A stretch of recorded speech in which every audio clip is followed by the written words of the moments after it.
Hey guys, it's Jennifer. Happy Monday. Hope you had a good weekend. Want to talk this week about what I've seen over the years working with new agents and most managers and any other top producers who've been doing this for a while. We get to where we can spot the newbies that are going to make it, because you have to have certain characteristics in order to cut it in this business, a very tough, very competitive business. And when I would see agents quit or give up, it was usually for one of these three things. So the first one was they underestimated how long it was going to take them to be successful. This is not a quick money business. I don't care what you see when you watch TV shows about $1 million producers. This business takes time. You're going to spend almost your entire first year laying the groundwork, starting to make connections. It takes a while for business to kind of snowball. The longer you do it, the more and more people you have in your sphere and your funnel, and the more people that have used you and can now refer you to your friends. But that doesn't happen instantly. It takes a long time, especially when you're brand new, and the people that know you best know that you're brand new.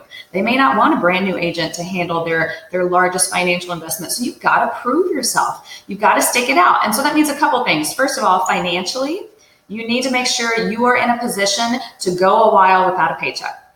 If you need to dip into savings, if you need to take out a loan, you need to figure out what you're going to do. Because if you are opening a small business like a storefront or a shop, they tell new business owners it takes about 3 years to turn a profit.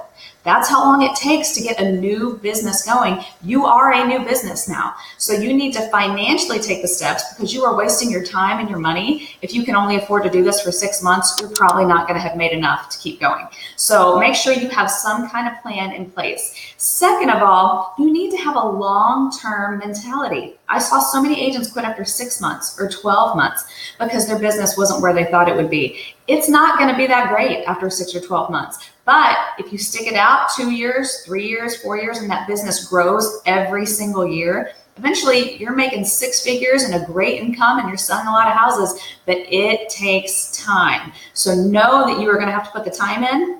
If you're not in a position to do that, then you should probably save yourself the headache and start looking for something else now. Otherwise, get that long-term mentality. I am in this for the long haul. I'm going to keep doing everything that I need to be doing, regardless of what happens this first year, the second year, because I know that business is going to be coming. Second of all is what I call emotional resiliency. I've done videos before talking about how often you're going to get told no. Clients are going to waste your time. Somebody's going to go behind your back and use somebody else. One of your best friends or your cousin is going to go straight to a builder and buy a house without even calling you. It will happen again and again and again. Accept that right now. That is part of the job. If you're doing a lot of business, then every now and then you're going to have a deal that's really rough, or a client that maybe doesn't work out. The agents that do well and succeed in this business are the ones that are able to bounce back. It's not about how many times you fail, it's about how many times you get back up. And if you can't get back up after those rejections, or when things don't work out, the stress is too much, those people don't last in this business. You have to be very emotionally resilient. And so you just have to know, most of the time when those things happen, it wasn't necessarily about you. You know, it was that person's decision. People will do what they think is best for them. Sometimes they're not right, but you understand that's why they made that decision. Most of the time it's not about you, but you just need to learn to pick yourself up when it happens. Pick yourself up, dust yourself off, learn from it, learn what you can. This is how we all learn, by failing. So take it for what you can learn from it, and then move forward. And then the third is they don't treat it like a real job.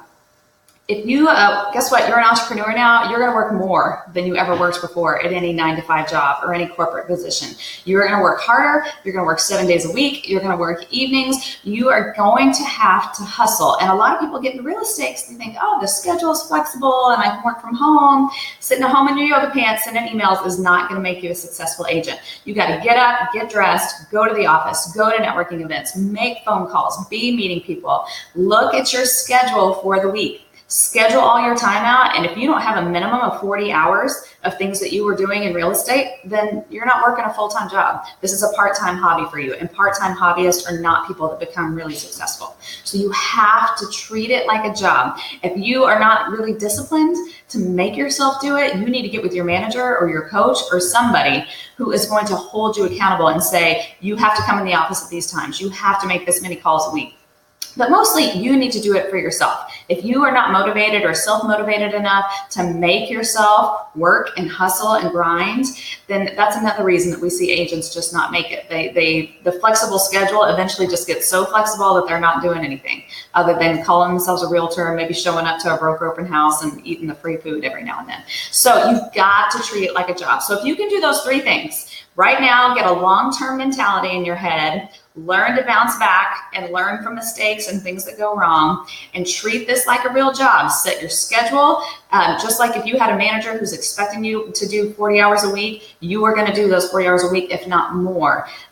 Those three things alone will carry you through and get you above 98% of the agents out there. And those are the ones that really start doing business and are successful. So I hope that's helpful. Again, if you ever have topics you want us to go over, just shoot us an email. Let me know. I'm happy to cover them. And I will see all of you next week. Thanks.